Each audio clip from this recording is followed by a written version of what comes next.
Isabelle Coixet. Est-ce que c'est comme ça qu'on dit votre nom? Parce que beaucoup de gens se trompent. Disons qu'en Espagne, c'est depuis que je suis petite, tout le monde dit Coixet, Coixet, Coixet, Couchette.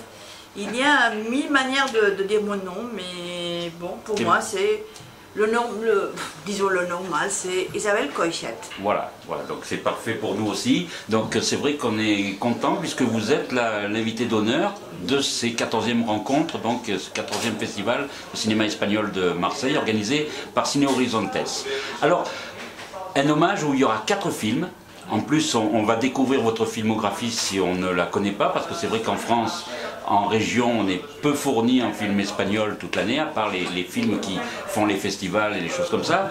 Donc nous, on est content de faire découvrir au public marseillais justement votre œuvre. Alors, on va commencer tout de suite par celui qu'on vient de voir, la première programmation de la journée. Alors le titre en espagnol, c'est Ayer no termina nunca. Nunca. Nunca, on dit. Ah voilà. Vous voyez, il ne faudra jamais rajouter des choses quand on parle une langue. Alors, ne vous inquiétez pas. Alors, j'ai été surpris, parce que ce film-là, je ne l'avais pas vu, j'ai été surpris par l'aisance des comédiens, par l'aisance de traiter le sujet, et justement, vous dédramatisez le fait de perdre un enfant. Et comment est né ce film, et comment vous avez pu justement le mettre en scène? Ça, c'est un film que je tournais très près de Barcelone, dans une petite ville qui s'appelle Igualada. Et c'est le premier film que je tourne en Espagne depuis 18 ans. Donc pour moi, c'était important, c'était le moment de la remontée de la crise. C'était un moment de crise économique, éthique, morale. C'est le moment où on a découvert toutes les corruptions de notre système politique. Et pour moi, c'était important de parler de tout ça, mais de parler de tout ça sur le miroir d'un couple qui se sont séparés, un homme qui est parti à l'Allemagne, comme beaucoup de mes amis, beaucoup de professeurs, philosophes, traducteurs qui n'ont pas sa place dans notre pays. Et la femme qui est restée, la femme qui a perdu son travail, qui a perdu son fils, qui a perdu son couple et qui reste. Et c'est un film qui est dédié à une amie à moi, et, parce qu'elle a perdu son fils. Et j'ai assisté comme un témoin privilégié à tous les procès de duel de sa femme. Donc pour moi, c'est un film qui essaye de parler dans une situation politique un peu dans les brouillards, à travers l'histoire d'un couple qui a souffert cette situation aussi. Oui. Voilà. Alors c'est vrai que c'est pas évident d'en parler. Vous abordez justement toutes les évolutions, toutes les étapes que le couple peut se poser, qu'un couple qui réfléchit, disons, parce qu'il y a vraiment... Là, ils en parlent tous les deux ensemble. Donc c'est une réunion pour en parler. Et donc c'est vraiment important parce que c'est vrai que souvent, ce sont des situations qui arrivent quand on perd un enfant. Et donc, voilà. Donc vous avez su l'aborder d'une façon vraiment... c'est touchant, c'est émouvant, mais ce n'est jamais... on ne s'apitoie pas. C'est-à-dire que ce n'est pas larmoyant. Et en même temps, c'est une vraie réflexion sur ce que c'est la vie aussi. Et comment continuer quand on perd quelqu'un de cher. Et surtout un enfant. Oui, pour moi, dans mes films, il y a beaucoup de situations comme ça, de situations dures, des situations de huis clos. Et je sais que le silence est important, mais le silence est dangereux, parce que quand on ne parle pas de quelque chose, cette chose peut se pourrir. Et pour moi, c'est très important de dialoguer, de parler de manière sans aucune rancune, sans de l'autocompassion. Moi, je déteste ça. Je déteste ça dans la vie et je déteste ça dans le film. Alors, vous êtes une réalisatrice qui fait un cinéma non conventionnel, on peut dire. Et dès les premières images, dès l'utilisation de la musique, on sent votre touche quand on voit un film de vous. Et c'est vrai que vous vous attardez à l'esthétisme, parce que les films sont très esthétiques, le cadre, l'image, on sent que c'est très précis. Et donc, pourquoi justement avoir voulu créer cette spécificité? Vous avez une formation de photographe, de beaux-arts? Qu'est-ce que... Moi j'étais jamais à l'école de cinéma. J'ai étudié l'histoire contemporaine. Pour moi, l'histoire donne au cinéaste une manière de regarder le monde qui est plus humaniste que seulement cinéma. Moi, quand je vais aux écoles de cinéma, je dis toujours, mais ok, c'est bien que vous étudiez le cinéma, mais le cinéma c'est la philosophie, le cinéma c'est la politique, le cinéma c'est l'éthique, l'écologie, l'art, surtout l'art peut-être c'est le plus évident. Moi j'ai travaillé la publicité, c'est vrai, j'ai gagné ma vie avec la pub, et peut-être ça et le fait que moi je suis toujours la caméra, je fais toujours la caméra dans mes films. Ça me donne une idée très très précise de cadre et j'essaie toujours dans un cas de raconter tout ce que je veux raconter. Alors c'est vrai que chacun trouve ce qu'il a trouvé aussi, c'est ça aussi. Vous faites participer le spectateur. J'essaie de le laisser l'espace pour penser. C'est pas...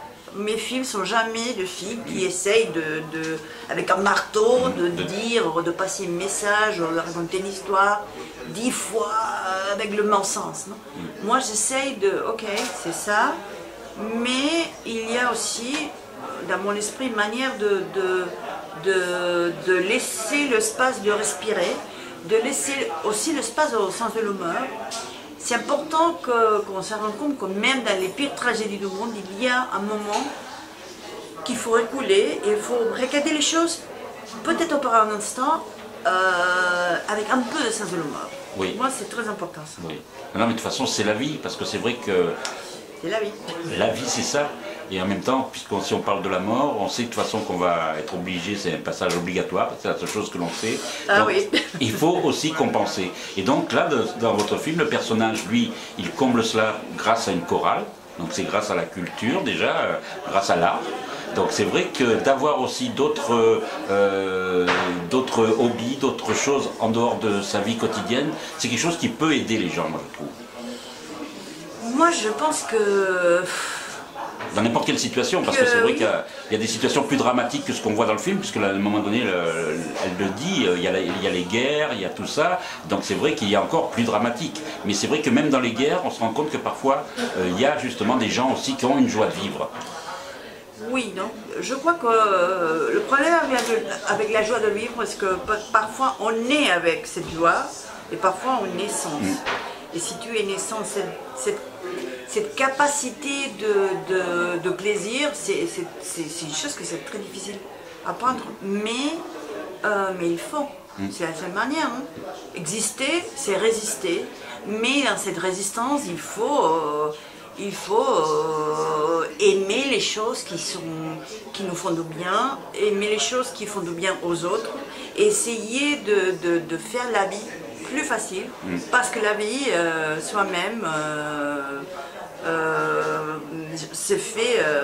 t'oblige à faire difficile. Donc si on peut faire un peu facile, il faut essayer. Ouais. Tout en restant lucide bien sûr sur les situations, parce que c'est vrai qu'on n'est pas des, comme on dit en France, des bénis oui-oui. Hein, donc, voilà. Donc il faut rester lucide justement sur ce qui peut être vécu et vécu par les autres. Ça c'est important. Et votre cinéma nous ramène à ça, je trouve, moi. Moi, je dis toujours que ma vie, c'est toujours contre tous et contre tout. Il n'y a rien dans ma biographie ou mes parents qui me disent « bon, tu feras du cinéma ». Il n'y a personne dans ma famille qui a fait du cinéma. Moi, je viens d'une famille travailleur. Mais il y avait aussi cette image, c'est une image que j'avais quand j'avais 5 ans, quand mes parents m'a foutu un cinéma tout le temps. Et moi, j'avais cette image de l'écran et de quelqu'un qui travaille derrière l'écran. C'est une image que j'avais depuis que j'ai 5 ans et toute ma vie, essayé de faire ça, d'être dehors, d'être derrière pour faire l'habit, pour donner l'envie de vivre aux gens qui sont devant l'écran. Alors, c'est vrai qu'on vous catalogue comme cinéaste espagnol, par rapport à vos origines, mais c'est vrai que si on regarde votre filmographie, c'est international. Tous les sujets que vous traitez, c'est international, et vous avez un regard qui va au-delà des frontières. C'est quelque chose qui m'obsède aussi, parce que j'ai fait de commentaires à la guerre de Balkan. J'ai fait des commentaires pendant la guerre, et après je suis revenue au Balkan pour faire des commentaires après la guerre. Et quand on voit ça, quand on voit les résultats de cette exaltation de les frontières entre les gens, entre les religions et tout ça, on se dit, mais qu'est-ce que c'est ça? Pourquoi moi je suis différente de l'autre? Pourquoi les gens pensent que sa culture, sa langue, sa religion, c'est meilleur que le sujet que tu as en face? Moi, c'est une chose que pour moi c'est très important. Moi, j'ai tourné pas en France, j'ai tourné la publicité, mais j'ai tourné un petit morceau de Paris je t'aime, et moi j'ai été complètement à l'aise avec l'équipe. Je travaille toujours, j'ai fait déjà 6 films avec un chef-op français qui s'appelle Jean-Claude Larieux, que c'est mon ami, c'est ma famille, c'est quelqu'un avec 2 premiers moments qu'on a travaillé à Paris pour faire un pub pour des soutiens-gorge. Nous avons un rapport de changement de point de vue sur la vie, sur la culture, sur l'art, sur la lumière, et ça a été aussi très important pour moi. Moi j'ai fait un film à Japon parce que j'adore la culture japonaise. J'étais bien là, j'étais complètement à l'aise. L'équipe, moi je ne parle pas japonais, l'équipe ne parlait pas espagnol, mais on s'entendait très bien. Et je travaillais aussi au Canada, je travaillais en Argentine, je travaillais aux États-Unis. Plusieurs fois, je viens de tourner un film avec une actrice française, Juliette Binoche. On s'entendait très bien, je l'admire, on partage beaucoup de choses. Mais ça, c'est dans un moment que dans mon pays, en Espagne, et moi je suis de Barcelone, dans un moment où il y a une partie de les pays, que c'est la Catalogne, qui veut être indépendant, moi je dis toujours, écoute, moi je pense que si on peut effacer les frontières, je suis pour ça. Je ne suis pas pour mettre un cœur de frontière dans le monde, parce que je trouve ça inutile, je trouve ça pas pratique du tout, et moi je suis très claire avec mon point de vue sur cette idée de la frontière, parce que ça vient de mon expérience à la vie et au travail. C'est un petit peu le travail peut-être d'un artiste. Vous avez le cadre pour en parler, on peut déborder du cadre. Et on peut peut-être dire, on peut peut-être résumer votre cinéma aussi comme ça, en disant qu'avec votre cinéma, on a le droit de déborder du cadre. Je ne sais pas. Hein. On a le droit et l'obligation. Voilà, et l'obligation, voilà. Si on veut. Voilà. Alors, vous venez de parler de Juliette Binoche, avec qui vous venez de tourner, oui. Mais vous avez tourné avec des Américains, même en Espagne avec les plus grands aussi. Ouais. Donc, cet intérêt des acteurs, comment vous le suscitez vous, et puis vous, qu'est-ce qui vous attire chez eux? Parce que moi, dans le cas de Juliette, c'était très clair, parce que quand j'ai reçu le scénario, c'est pas moi qui l'ai écrit, c'est un écrivain espagnol. J'adore les scénarios, je dis, c'est un scénario fascinant, je veux le faire, même si, en principe, c'est moi qui ai écrit tous les scénarios de mes films, et j'ai fait 3 films sans scénario. Et la deuxième chose que je pensais quand j'ai reçu le scénario, ça c'est pour Juliette, je la connaissais depuis longtemps. On a commencé un projet ensemble, mais le producteur est disparu au début. Ça se passe au cinéma aussi. Et depuis 14 ans, on cherchait quelque chose à faire ensemble. Et quand j'ai reçu le scénario, je me dis, c'est elle. Parce que c'est un personnage fascinant, c'est un personnage c'est une dame, une femme qui commence comme une espèce de paon. Une espèce de personnage de la haute bourgeoisie, riche, narcissiste, égoïste. Et finalement, avec la confrontation avec la nature et avec une Inuit, une femme esquimale, elle comprend que cette idée qu'il avait de l'univers, c'est pas l'univers réel, c'est différent, la vie est différente. Donc j'ai été convaincue que c'était pour elle et quand j'ai envoyé le scénario, je l'attendais pendant 6 mois qu'elle a lu le scénario, mais elle m'a aimé, elle m'a dit oui. Et les autres, c'est toujours, je crois que j'ai écrit des rôles que les acteurs trouvent fascinants à développer et ça a été toujours, je le dis, très facile de trouver des acteurs qui aiment travailler avec moi et qui aiment les personnages et les aventures que je propose à mes scénarios. Oui, parce que si on regarde bien toutes ces personnes, tous ces acteurs, on peut dire que nous qui avons le privilège aussi de les rencontrer, ce sont de belles personnes. Parce que c'est surtout ça, c'est plus agréable de travailler avec des personnes comme ça. Ce sont des gens aussi qui dégagent quelque chose personnellement. Ce ne sont pas que des actings, comme on dit.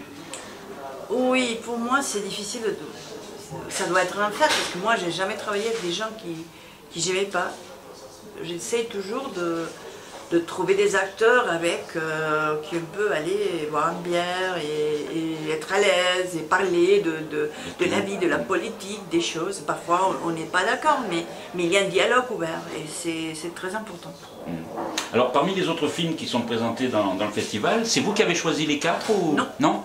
Donc vous êtes contente du choix? Oui. Oui. Alors le film avec Juliette Binoche, il s'appellera comment? Il s'appellera Personne n'aime la nuit. Et la sortie est prévue pour quand?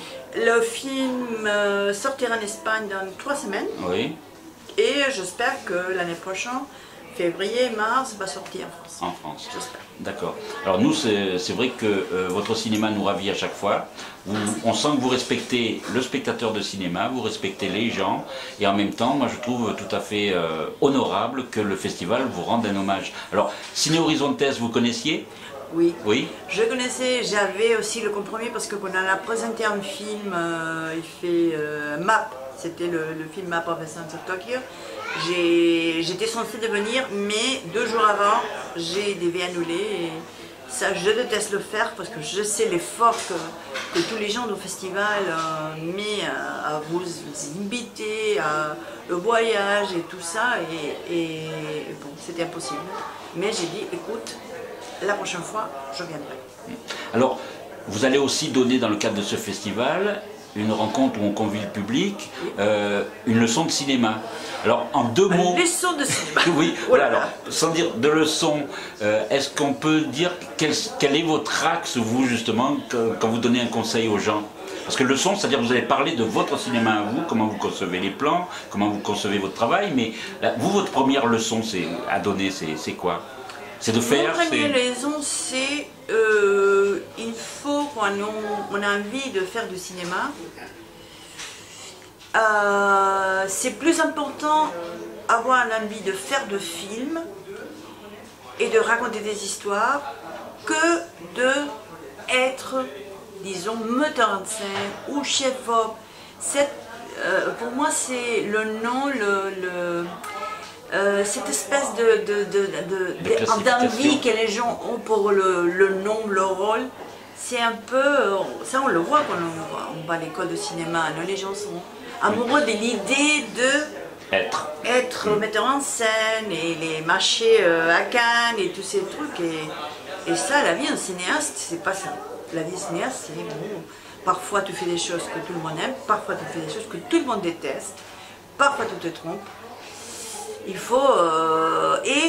faut être très conscient que le fait que tu fais du cinéma, c'est pas une garantie pour la bonheur. Alors pour finir, le documentaire vous a beaucoup servi pour les films de fiction? Oui. C'est une bonne école? J'ai toujours appris beaucoup de tous les documentaires que j'ai faits. Oui. Je viens de faire un documentaire au Tchad qui s'appelle Parler de Rose avec... C'est l'histoire d'une femme qui a été torturée et assassinée par Etienne Abrey. Il fait 20 ans et je suis très fière de dire que maintenant les gens qui sont dans le documentaire sont au Sénégal, au jugement du Sénégal. Ils ont l'opportunité de dire tout ce qu'ils ont dit vers la caméra, avec lui à la salle, parce qu'il est en train d'être jugé. Et ça brûle les sous pour moi et pour tout le monde qui connaisse un peu l'histoire de l'Afrique. En tout cas, nous, on vous remercie pour cet engagement pour le cinéma et puis continuez à faire des films comme ça très longtemps. Merci beaucoup. Merci à vous.